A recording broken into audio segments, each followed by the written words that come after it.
నిజామాబాద్ కామారెడ్డి జిల్లాలో రేషన్ బియ్యం పక్కదారి పడుతుంది. బియ్యానికి బదులుగా రేషన్ డీలర్లు లబ్ధిదారులకు నగదును అందజేస్తున్నారు. దీంతో కొంతమంది రేషన్ డీలర్లు అధికార పార్టీ నాయకులతో కలిసి బియ్యాన్ని పక్క రాష్ట్రాలకు తరలించి సొమ్ము చేసుకుంటున్నారు.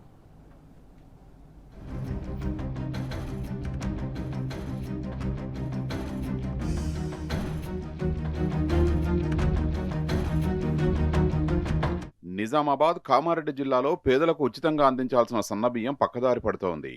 కొన్ని ప్రాంతాల్లో రేషన్ డీలర్లు బియ్యం ఇవ్వకుండా దానికి బదులుగా నగదు చెల్లిస్తున్నారు.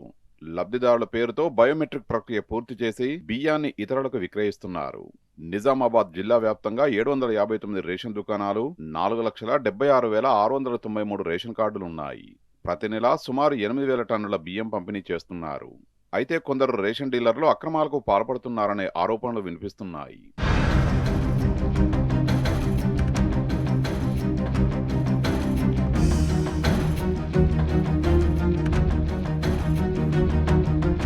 రేషన్ బియ్యం క్రయ విక్రయాలతో దళారులు భారీగా లాభాలు గడిస్తున్నారు.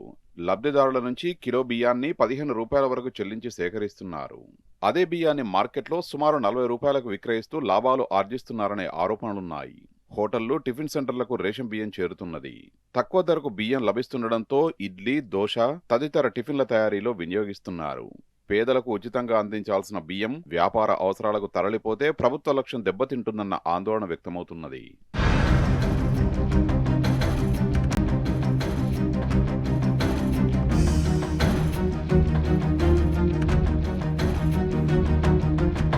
రేషన్ బియ్యం సేకరణ, అక్రమ రవాణాపై అధికారులు స్పందించడం లేదన్న ఆరోపణలు వినిపిస్తున్నాయి. జిల్లా వ్యాప్తంగా సేకరించిన రేషన్ బియ్యాన్ని మహారాష్ట్ర వైపు ఆటోలు, ట్రాలీలు, ద్విచక్ర వాహనాల ద్వారా అనుమానం రాకుండా తరలిస్తున్నారు. ఈ మొత్తం వ్యవహారంలో కొందరు రేషన్ డీలర్లు, దళారులు, మిల్లర్ల పాత్రపై కూడా అనుమానాలు వ్యక్తమవుతున్నాయి. రేషన్ బియ్యం అక్రమ రవాణాకు అడ్డుకట్ట వేసి పేదలకు అందాల్సిన బియ్యం పక్కదారి పట్టకుండా కఠిన చర్యలు తీసుకోవాలని ప్రజలు డిమాండ్ చేస్తున్నారు.